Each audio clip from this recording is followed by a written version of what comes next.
The meeting in France comes in the wake of deadly attacks in the Sahel region. CGTN's Deji Badmus has more on this growing insecurity in the wider West African region. The meeting was originally scheduled for last December but had to be postponed following a jihadist attack on a military camp in Niger, which killed at least 70 soldiers. There have been several deadly attacks across the Sahel since then. In the latest one, suspected jihadists killed 25 soldiers in the town of Chanagodra in Niger southwest, bordering Mali. The surge in terrorist attacks in the region will be top on the agenda, but French President Emmanuel Macron has made it very clear he wants a straight answer from the Sahel G5 leaders, whether or not they want French troops to continue to operate in the region. There is this impression that they are losing the fight, the war against terrorism. And so something drastic obviously needs to be done. And that's why the meeting is exceedingly very crucial. Of course, we know that the United Nations has stationed about 12,000 troops in that region.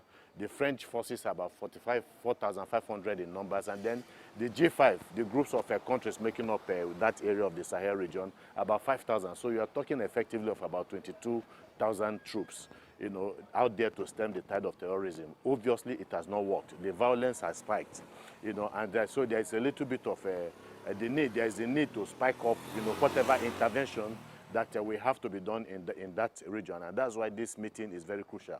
There's been a rising anti-French sentiment across the Sahel, with many demanding the withdrawal of French troops.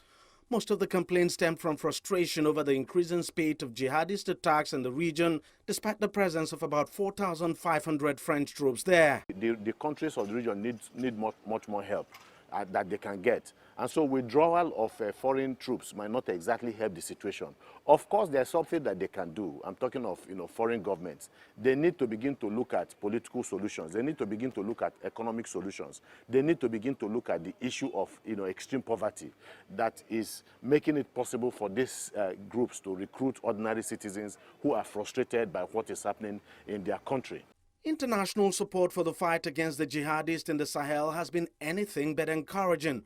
Funding pledges made to better equip the G5 Sahel force set up to take on the terrorists have not materialized.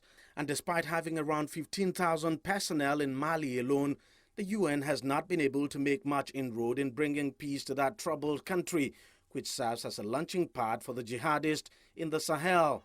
President Macron is hoping to use this meeting to further galvanize international support for the Sahel. Deji, CGTN, Lagos, Nigeria.